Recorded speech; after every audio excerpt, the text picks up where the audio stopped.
Bienvenue à tous, il n'est jamais trop tard pour vous souhaiter une excellente année 2020. Paris-Saclay TV vous fait vivre ou revivre la traditionnelle cérémonie des vœux de l'EPA Paris-Saclay. Cérémonie qui s'est tenue au théâtre de Saint-Quentin en Yvelines, c'est une première. Et cette année 2020, elle sera connectée avec l'arrivée de la 5G en France. Voilà qui pose quelques questions, quelques interrogations, mais votre territoire est à la manœuvre. Jean-Luc Bella, président du pôle systématique, nous explique les enjeux de la filière infrastructure numérique. Focus aussi sur un rendez-vous inédit. Incube Alliance s'associe à Pôle emploi pour permettre aux porteurs de projets de start-up de rencontrer des associés. Ça marche. Et justement, pour donner envie aux collégiens de devenir de jeunes start-upers, l'université de Paris-Saclay leur ouvre ses portes. C'est l'opération Bouge la science. Et enfin, notre agenda, ce sera à la fin de cette émission. La cérémonie des vœux, c'est une tradition. L'établissement public d'aménagement Paris-Saclay vous avait donné rendez-vous dans un lieu culturel, le théâtre de Saint-Quentin en Yvelines, une première. Et cette cérémonie, eh bien, elle s'est tenue en présence de nombreuses personnalités comme Valérie Pécresse, Jean-Michel Fourgousse ou encore Philippe Vandemal.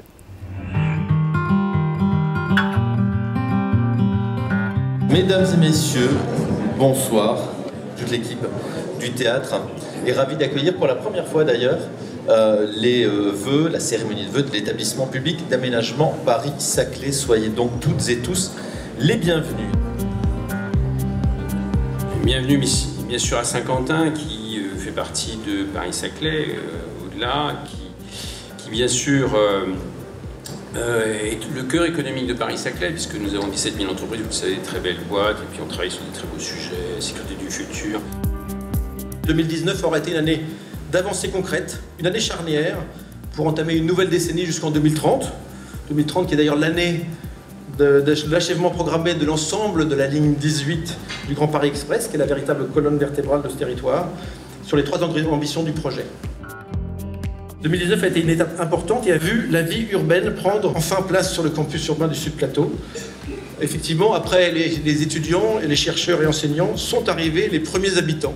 Les commerces sont aussi arrivés, alors les premiers sont sur Palaiseau, sur Givry-sur-Yvette, ils arrivent au printemps, et on arrive maintenant à sentir ce que deviendra l'ensemble de ce projet, de ce campus urbain mixte.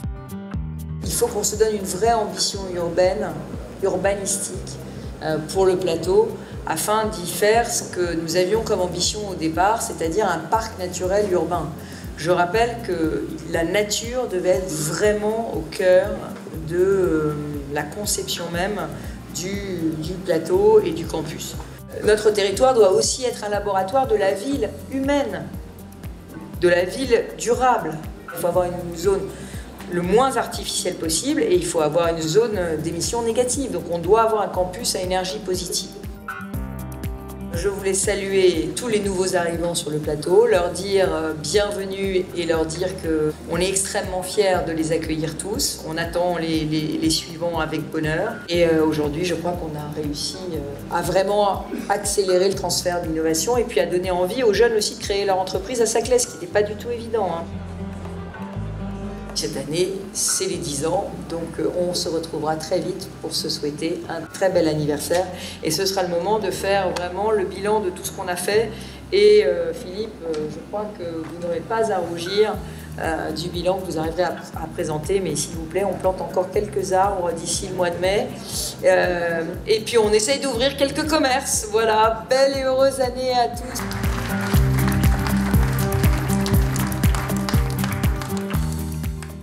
Une chose est sûre, 2020 sera une année connectée, la 5G débarque en France et votre territoire est à la pointe de cette révolution numérique avec la filière infrastructure numérique. La secrétaire d'État auprès du ministre de l'Économie et des Finances, Agnès Pannier-Runacher, est venue signer le contrat du comité stratégique dans les locaux du pôle de compétitivité systématique Paris Région, c'est à Palaiseau.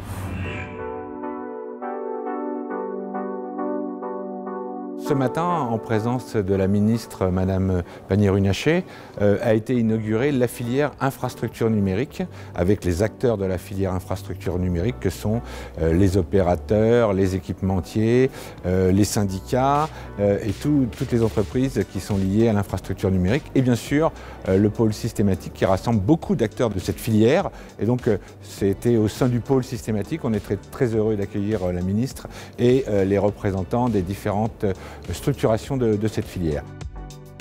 La filière infrastructure numérique, en fait, ça parle de la 5G, de la structuration des équipements numériques qui demain vont être très importants pour générer des données et donc changer la ville, changer la mobilité, changer l'énergie. La 5e génération, c'est celle qui vient après la 4G, mais en fait, c'est plus qu'une génération d'après. La 5e génération, ça sera beaucoup plus de débit sur les téléphones portables, beaucoup plus de débit lié avec tout un tas de capteurs qu'on appelle des objets, l'Internet des objets.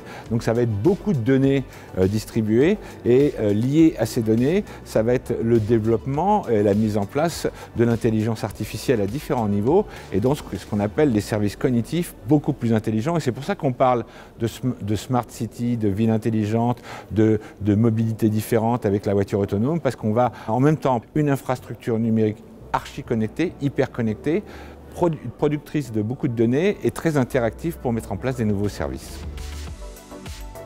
Au XXIe siècle, l'impact de la numérisation est immense et il faut pour cela se doter d'une infrastructure numérique forte. C'est aussi un enjeu de souveraineté, c'est pourquoi l'État est fortement impliqué dans le développement de cette filière.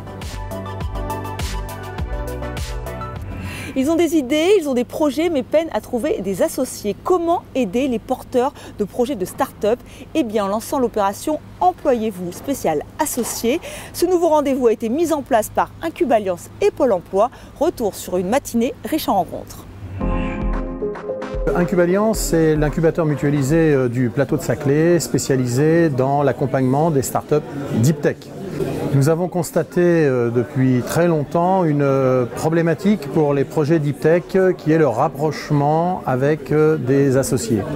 Souvent, le chercheur, l'ingénieur arrive avec son idée, mais n'a pas forcément d'associés pour pouvoir l'aider à commercialiser son produit sur le marché. Ce constat, il est véritablement premier dans le monde de la start-up.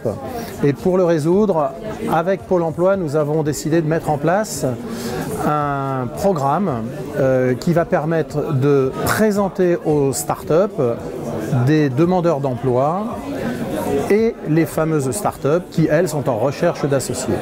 C'est absolument innovant, c'est une démarche qui n'avait jamais été effectuée auparavant. Et cette démarche a déjà porté ses fruits puisque nous avons 4 rapprochements qui ont été faits alors que nous avons fait déjà uniquement 2 séances de rapprochement. Le principe est assez simple, nous mettons en place, lorsque 2 personnes ont décidé de travailler ensemble, un programme de formation. Le demandeur d'emploi entre en formation chez Incub-Alliance et Incub-Alliance va le déléguer en stage, sous forme d'un stage, auprès de la start-up. Et ce, pendant une période maximale de 6 mois.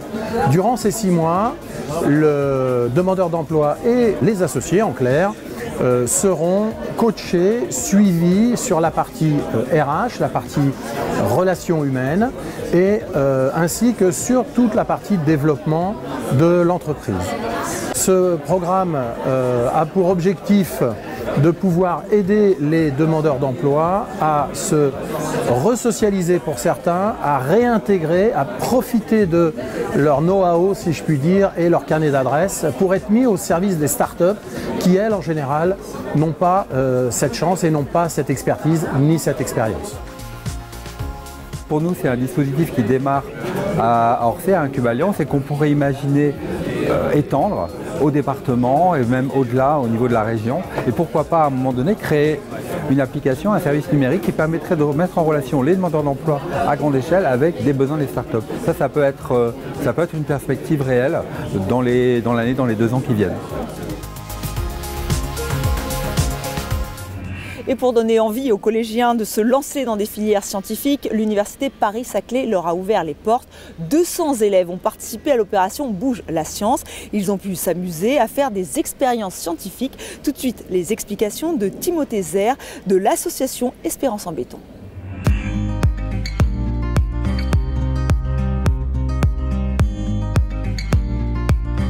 Aujourd'hui, c'est Bouge la science, donc de l'édition 2020. Donc ici, on se trouve dans le bâtiment Eiffel du campus de Centrale Supélec. Donc c'est une journée où on invite 200 collégiens sur le campus. Donc c'est une journée où on propose des expériences, on leur montre des expériences scientifiques. Donc le but, c'est de leur sortir du cadre traditionnel et puis de les intéresser à la science pour qu'ils essayent de continuer les études. Il y a plusieurs stands qui sont proposés aux collégiens. Donc on a des stands de notre association, donc on montre des expériences scientifiques. Mais il y a aussi des associations de l'école avec le Club Tech, donc le club technologie de l'école. Donc là, derrière moi, ils montrent le fonctionnement d'une imprimante 3D. On a aussi le club de l'intelligence artificielle qui montre avec des réseaux de neurones des petits jeux assez sympathiques. On a le club de véhicules autonomes qui a un robot qui peut suivre tout seul une trace au sol. Donc voilà, ils sont répartis dans des petits groupes. Ils ont une petite pause déjeuner où ils peuvent se reposer et l'après-midi, ils continuent à traverser les expériences. Les collégiens et aussi les professeurs qui les encadrent sont très contents de la journée. Donc voilà, ils découvrent en plus dans des bâtiments plutôt modernes et neufs, donc c'est agréable pour eux. Ça leur montre un peu comment c'est la vie après le lycée. Donc eux, ils sont au collège, mais ça leur montre la vie des études supérieures. Ils sont super contents, ils discutent avec des gens, avec des étudiants, ça leur change de la routine d'habitude. Espérance en béton, c'est une association qui organise aussi des séances de tutorat. Donc 3 fois par semaine, on se rend aux Ulysses. Et donc on propose aux collégiens ou lycéens motivés de les aider dans leur aide aux devoirs. Donc on fait de l'aide aux devoirs. On fait aussi des visites de l'école pour des gens. Par exemple, on a fait visiter des lycéens guyanais qui sont venus visiter l'école. On a des gens qui sont en prépa, des élèves en prépa qui veulent visiter l'école. Et donc on tient aussi Bouge la science. Donc c'est notre événement phare, c'est Bouge la science une fois par an.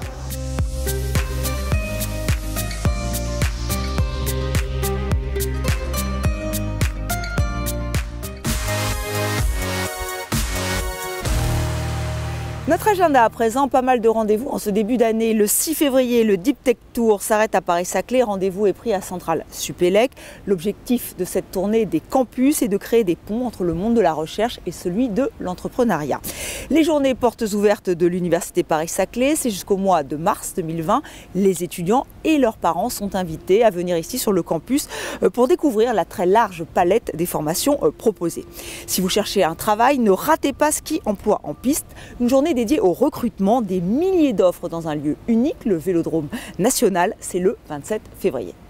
Et n'oublions pas l'actualité culturelle de votre territoire, avec déjà ce Don Giovanni qui est joué à l'Opéra de Massy, c'est du 27 février au 1er mars. Autre coup de cœur culturel, cette pièce signée Julie Bérès, Désobéir, pièce d'actualité numéro 9. Là, c'est au théâtre de Saint-Quentin en Yvelines et c'est du 25 au 28 février. Voilà, c'est la fin de cette émission. Merci à vous de l'avoir suivi. On se retrouve très bientôt pour un nouveau numéro de Paris-Saclay TV.